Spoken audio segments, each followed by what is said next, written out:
Dopo il mortale di ieri, altri 2 schianti sempre nel tratto maledetto della 4, 2 feriti, caos traffico. Il sindaco dice salto, ora basta, si intervenga, dice o mi dimetto, la 4 è una priorità prima della via del mare. Ci scusiamo e la invitiamo alla prossima partita. I vertici del Cavallino Calcio condannano gli insulti contro l'arbitro donna, costati 10 turni ad un giocatore juniores, ma si dicono stupiti. Vogliamo vederci chiaro. L'appunto dell'assassino di Giulia Cecchettin arriverà domani sera dalla Germania, sarà portata a RIS di Parma per le analisi. Si cercano risposte sul telefonino e tracce di sangue. Nessuna espulsione dall'Università di Padova per Filippo Turetta, da fermarlo è la rettrice Daniela Mapelli, che aggiunge: la pena non spetta a noi. Il cellulare non funziona e chiede una soluzione all'ufficio postale, andando in escandescenze e creando scompiglio. 29enne bloccato dalla polizia e denunciato. Dopo una seduta a Fiume, il Consiglio regionale del Veneto approva i documenti di bilancio, un successo per la Giunta. Non ci caschiamo, la sanità è in pericolo, attaccano i Dem.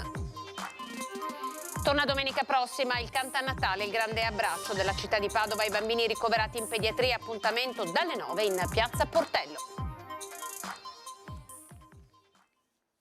Eccoci, buonasera, ben ritrovati, TG del Veneto. Siamo di nuovo lungo il tratto maledetto della 4. Dopo l'incidente mortale di ieri, altri 3 incidenti nella giornata di oggi, caos viabilità, e il sindaco questa volta minaccia le dimissioni. Servono soldi subito, dice, priorità rispetto alla via del mare. Lo ascoltiamo.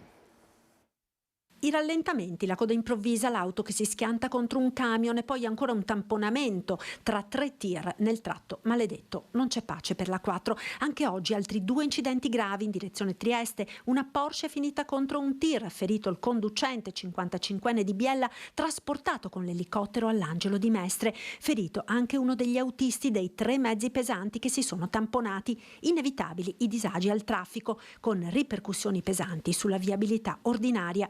Un altro giorno nero dopo quello di ieri, con il tamponamento a Cestalto tra 5 camion, costato la vita ad un autotrasportatore croato di 23 anni, ma anche la viabilità ordinaria collegata alla 4 ha visto oggi un incidente che solo per un colpo di fortuna non ha avuto conseguenze per le persone.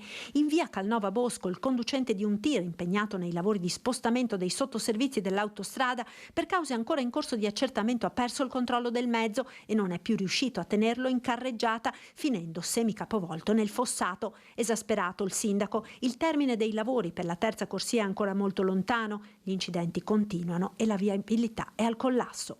Noi nel nostro territorio avremo 5 nuovi ponti sulla strada che verranno abbattuti, e quindi nei prossimi 2 o 3 anni ci ritroveremo sempre questi camion che circolano normalmente sulle strade improprie in centro al paese. Quindi servono assolutamente risorse, ma risorse anche per avere un vigile in più, perché attualmente ci troviamo che in organico dal prossimo anno avrò solo un vigile e grazie ai criteri praticamente di contenimento della spesa non posso assumere ulteriore personale. Da tempo lo chiedono le amministrazioni del Veneto orientale.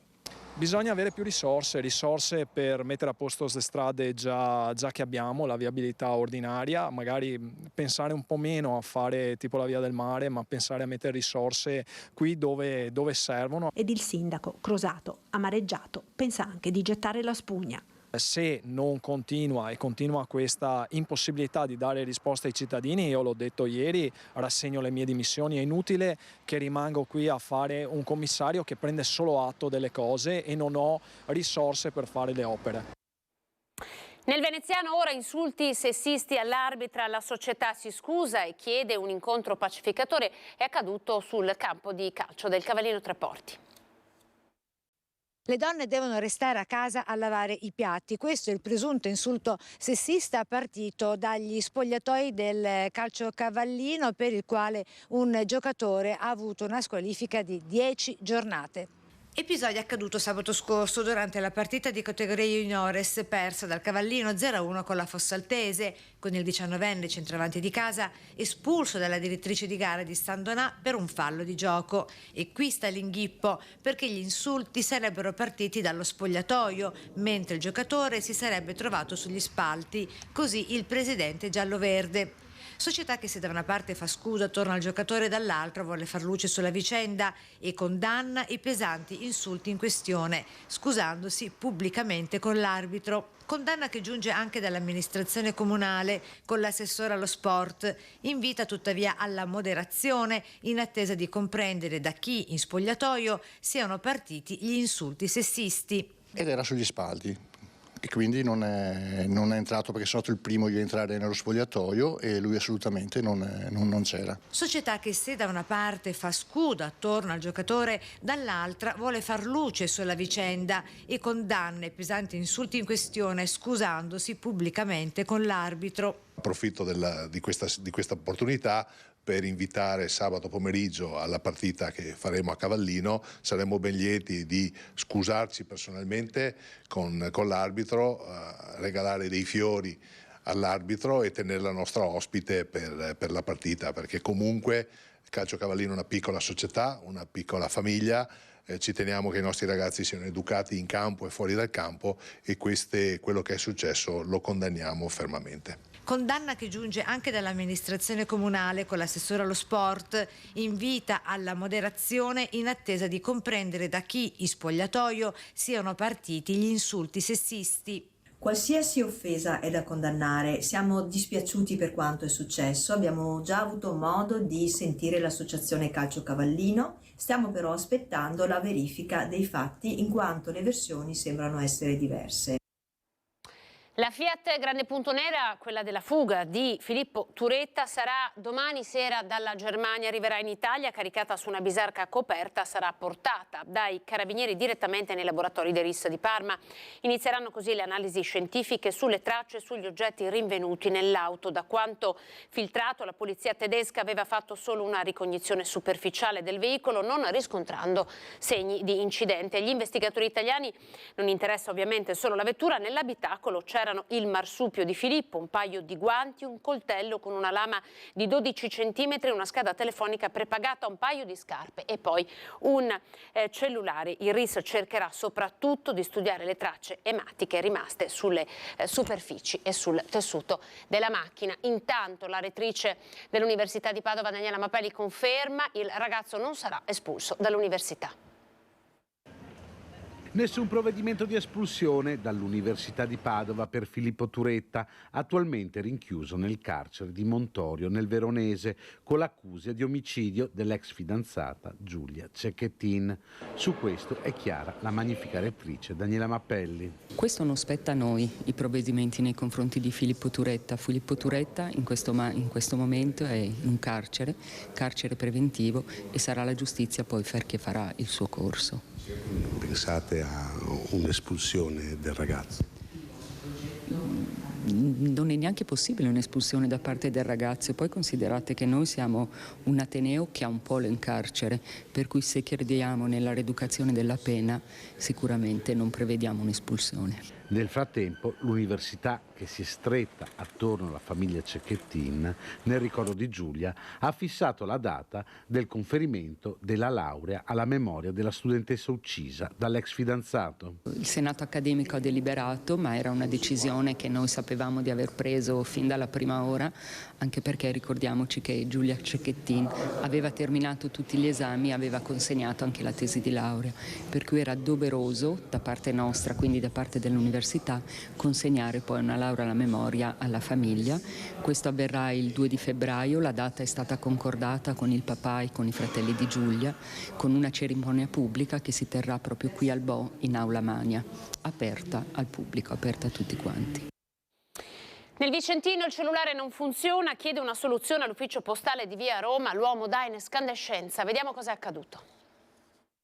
Uno straniero entra nell'ufficio postale di Viale Roma a Vicenza e lamenta di avere problemi di ricezione con il proprio smartphone gestito da Poste Mobile. Per questo pretende che gli addetti dell'ufficio postale glielo sistemino. La risposta è che no, non è possibile, bisogna rivolgersi a un centro di telefonia specializzato, ma l'uomo non sente ragioni e insiste, alza la voce e a quel punto viene allertata la polizia. Gli agenti delle volanti arrivano sul posto, gli chiedono i suoi documenti, per tutta risposta ricevono un permesso di soggiorno scaduto, ma il tema per lui è sempre lo stesso, torna a chiedere che gli venga riparato il telefono, poi spinge gli agenti per aprirsi un VAR varco e fugge sulla strada. I poliziotti lo inseguono fino a Corso Santi Felice Fortunato, dove l'uomo braccato spinge ancora gli agenti per divincolarsi. Portato in questura per l'identificazione, emerge che è un 29enne del Gambia, con svariati precedenti per droga e per reati contro il patrimonio. Al termine delle verifiche è stato denunciato per resistenza pubblico ufficiale. Il permesso di soggiorno è in corso di rinnovo,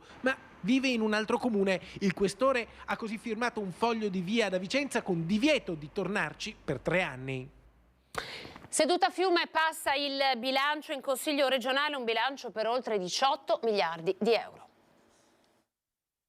La Regione del Veneto approva il bilancio di previsione triennale prima in Italia. Rivendica il primato anche temporale l'assessore al bilancio Francesco Calzavara, che mette così il cappello politico e istituzionale sulla manovra triennale approvata sul fare della mezzanotte a Palazzo Ferrofini dopo una seduta Fiume. 18 miliardi e 400 milioni di impegno annuale, oltre la metà, 10 destinati alla sanità. Tra le voci 31 milioni di euro per le scuole paritarie e circa 17 per la messa in sicurezza idrogeologica del Veneto. Ancora una volta la Regione del Veneto, dopo 14 anni, non applica addizionale IRPEF, rinunciando a centinaia di milioni di euro che rimangono nelle tasche dei veneti. Di bilancio tax free parla in una nota lo stesso Luca Zaia. Il riferimento va alla quota di addizionale IRPEF regionale. Solito copione, non ci caschiamo, dice il numero 1 del PD Veneto, Andrea Martella. Quindi non si aumentino le tasse, ma se mentre non si aumentano le tasse aumenta la spesa dei cittadini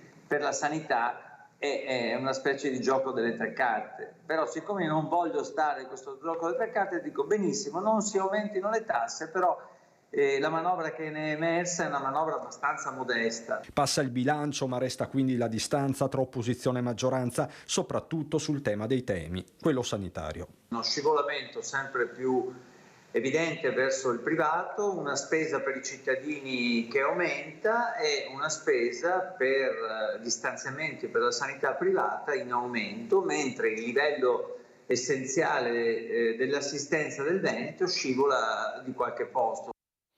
L'annuncio è arrivato nel pomeriggio di oggi nel corso di Atreju, la festa di Fratelli d'Italia. Il testo sull'autonomia differenziata verrà con ogni probabilità calendarizzato in aula l'8 di gennaio. A dirlo il ministro per gli affari regionali e le autonomie, Roberto Calderoli, nel corso di un dibattito con gli amministratori locali. Credo che il testo sarà calendarizzato in aula l'8 gennaio. Credo che sia un provvedimento che darà non solo le risposte al nord del paese, ma anche le prospettive al sud, ha detto il ministro Calderoli.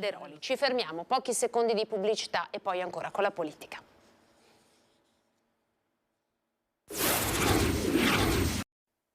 Ben ritrovati, siamo alla politica regionale con Forza Italia alle grandi manovre. Questa sera a Conegliano, boom per la cena degli azzurri, una cena anche di reclutamento, vediamo.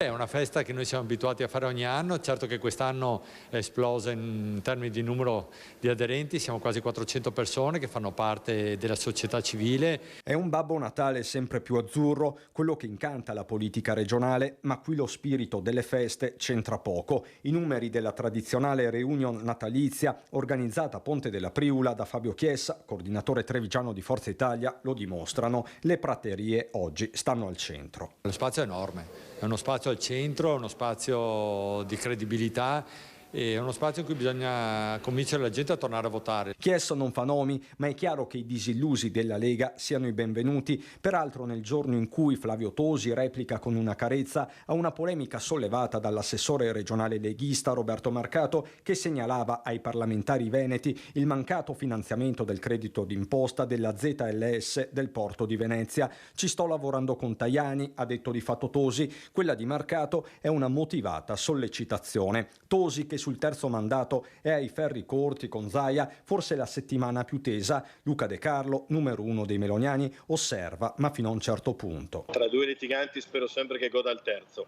Altre sono le priorità del momento, dice De Carlo da Atreju: legge di bilancio, tutela del Made in Italy, rapporti con l'Europa. Sul terzo mandato occorre leggere fra le righe, ma neanche più di tanto. Credo che dopo aver governato bene per tanti anni si possa anche pensare di dedicarsi non solo ad altro, ma anche di capire se ci sono altre energie disponibili sul territorio che magari riescono a dare nuova linfa Però, insomma, non credo debba essere per forza la legge a disciplinarle, ma credo che sia l'opportunità politica, il buon senso, gli stimoli che ciascuno di noi può o non può avere. A Padova ora con l'abbraccio della città ai bambini ricoverati in pediatria e così domenica torna il Cantanatale. Se il Natale tu vuoi cantare. È conto alla rovescia per il Cantanatale, il coro collettivo che la città da 6 anni dedica ai bambini ricoverati nell'ospedale di Padova. Appuntamento domenica 17 dicembre a partire dalle 9 in piazza Portello, dove tra intrattenimenti musicali, canti e ospiti, intorno alle 11 tutti con il cappellino rosso in testa si muoveranno a piedi verso l'ospedale al seguito della Renna Cometa. Una canzone nuova quest'anno, Cantanatale è già qui, che si può trovare su YouTube per arrivare preparati. Un momento dove a contare è solo il dono. L'unica cosa che conta è il tempo delle persone.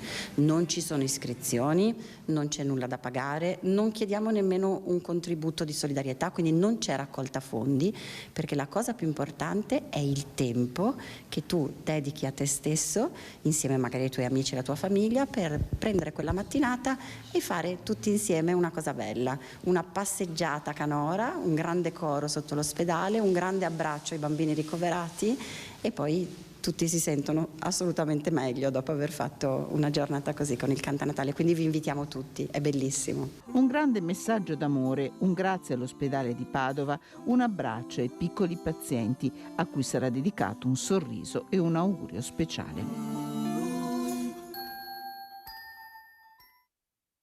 Con queste note ci fermiamo, grazie per essere stati in nostra compagnia. Ora dopo di noi, previsioni del tempo e TG Venezia. Arrivederci.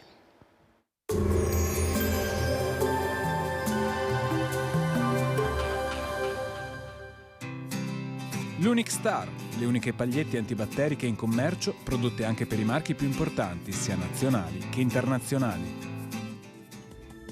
Benvenuti al Meteo. Pressione atmosferica in aumento, il tempo dunque sarà buono nella giornata di venerdì 15 dicembre. Vediamo il dettaglio.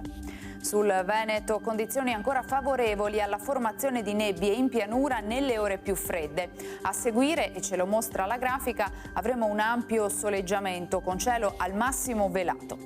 Le temperature saranno sostanzialmente stazionarie, minime tra 0 e 4 gradi, massime tra 7 e 9 gradi all'incirca. Spostiamoci ora sul Friuli Venezia Giulia. Anche qui prevalenza di sole, cielo pressoché sereno o al massimo poco nuvoloso. Temperature minime tra 1 e 6 gradi, massime sui 9-11 gradi. Infine diamo uno sguardo alla situazione del Trentino Alto Adige, dove avremo ben poche novità. Sarà soleggiato ovunque tranne lungo il confine con l'Austria. Temperature minime tra meno 4 e 1 grado, massime sui 4-8 gradi all'incirca. Dal meteo è tutto, vi do appuntamento al prossimo aggiornamento.